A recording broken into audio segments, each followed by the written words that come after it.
Welcome to our minute with our Illinois Chamber Representative, Tyler Deers. Yeah, thanks, Nikki. It's great to be here. Thanks again for all your continued support and advocacy on legislative issues. Well, we are happy to have you here. Session is over. Finally, yes. Right? It's over, right? It's over. Well, it went into overtime, but we're officially done. It's over. So I'd like to talk about wins and losses. So from a chamber business perspective, can you share a little bit about what happened? And let's start with let's go with the bad news first. Yeah, no, and that's appropriate because at the beginning of the session, we definitely, we're still licking our wounds. It was a very difficult beginning of the session, definitely a business beatdown.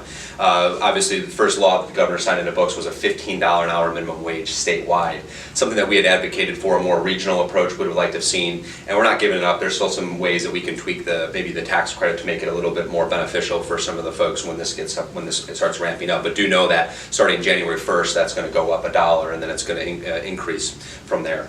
Another loss that we obviously suffer is a graduate income tax. That goes to the voters, but do know that the Illinois Chamber was unalterably opposed to SJRCA 1, which would change Illinois' flat tax system to a graduated structure. The rates that we've seen, the brackets, third highest corporate rate in the world, in the country, but also some very potential damaging effects by taxing multiple different incomes as well.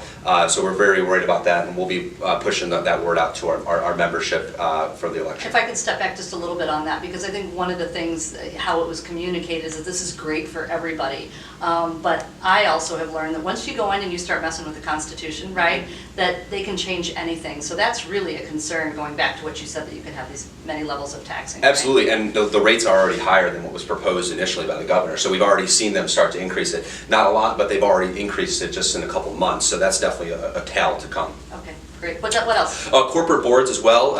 This has been an initiative that's kind of sweeping the country. We're starting to see state government get involved in the makeup of corporate boards. There was a proposal that did pass both the legislature, the House and Senate, that will now go to the governor's desk, that will require reporting requirements on who serves on corporate boards. Very problematic, sets up a lot of legal issues. Again, corporations asking people how they self-identify. Do you self-identify as a minority or a male or female? Very troubling. We definitely think it's going to lay the groundwork for actual mandates down to come, but the bill is definitely a little bit better than it was first introduced. But definitely, if you're a publicly traded company in Illinois, do want to take a look at that. Okay, terrific. Good news. Yeah, again, a tale of two sessions for sure. Beginning was very difficult, but literally the last 48 hours things started to come together. The Chamber's #1 initiative this session was a capital infrastructure plan, modernizing the way we fund and build our horizontal infrastructure, so roads, bridges, waterways, locks and dams. This has been in a Chamber initiative for a very long time. We were able to get a very key component of that. Right now there's a sales tax provision on motor fuel, and we were able to get that into the road fund. So more money is going to start going into the road fund so we can build our road and repair our roads. Last time this was raised was 1994.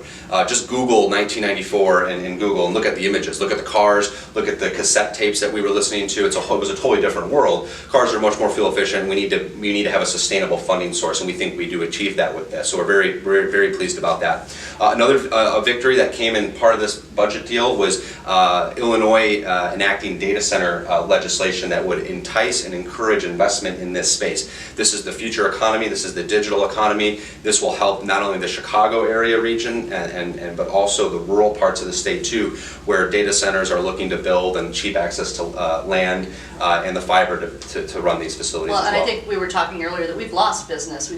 Data centers to Michigan, to Indiana, close by neighbors, right? This will really entice some businesses to come here rather than looking elsewhere, right? Absolutely. We had a map in my office, and Illinois was surrounded by a bunch of states that had this, so we're really excited about that. A couple other things that, there was a lot of other pieces of that final grand bargain, if you will. Hats off to, Leader Jim Durkin, and also the governor's office and the Democrats as well in the House, to really come together and say, okay, look, we need some pro-business reforms. Reinstating the manufacturer's purchasing credit, big for manufacturers. Repealing the antiquated franchise tax, big deal for businesses as well.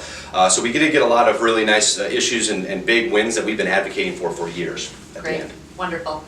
Thank you so much. I know there's so much more to talk about, but those are the highlights, or the highs and the lows, and we appreciate your time and your insight. Absolutely. Thank you. Thank you.